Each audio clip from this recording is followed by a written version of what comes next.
செய்தி வெளியீடு எண் 2157. நாள் செப்டம்பர் 14 2025. செய்தி வெளியீடு. பெற்றோரை இழந்த குழந்தைகளை அரவணைத்து தொடர்ந்து பாதுகாக்கும் வகையில் அக்குழந்தைகள் 18 வயது வரையிலான பள்ளி படிப்பு வரை இடைநிற்றல் இன்றி கல்வியை தொடர மாதம் ரூ.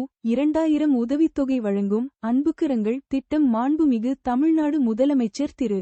மு. க. ஸ்டாலின் அவர்களால் செப்டம்பர் 15 2025 அன்று தொடங்கி வைக்கப்படவுள்ளது. ஏற்றமிகு தமிழ்நாட்டை உருவாக்கிட குழந்தைகளின் கல்வி மற்றும் அவர்களின் சீரான வளர்ச்சிக்கு தமிழ்நாடு பல்வேறு அரசு திட்டங்கள் சிறப்பான முறையில் செயல்படுத்தி வருகிறது. மிகவும் வறுமையில் வாழும் குடும்பங்களை அடையாளம் கண்டு அவர்களின் வாழ்க்கை தரத்தை மேம்படுத்துவதற்காக அறிமுகப்படுத்தப்பட்டுள்ள தமிழ்நாடு அரசின் தாயுமானவர் திட்டத்தின் ஒரு பகுதியாக பெற்றோர்கள் இருவரையும் இழந்த மற்றும் பெற்றோரில் ஒருவரை இழந்து மற்றொரு பெற்றோரால் பராமரிக்க இயலாத குழந்தைகளை அரவணைத்து தொடர்ந்து பாதுகாக்கும் வகையில் அன்புக்கரங்கள் திட்டம் தமிழ்நாடு அரசால் அறிவிக்கப்பட்டது.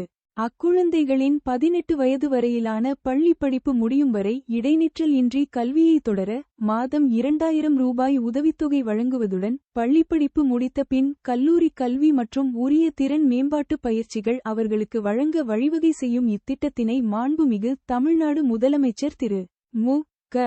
ஸ்டாலின் அவர்கள் செப்டம்பர் 15 2025 அன்று சென்னை கலைவாணர் அரங்கத்தில் தொடங்கி வைத்து குழந்தைகளுக்கு உதவித்தொகையினை வழங்கவுள்ளனர். மேலும் பல்வேறு உயர்கல்வி நிறுவனங்களில் தமிழ்நாடு அரசின் முயற்சியால் சேர்க்கப்பட்டுள்ள மாணவ மாணவிகளுக்கு மடிக்கணினிகளும் அன்றைய தினம் வழங்க உள்ளனர்.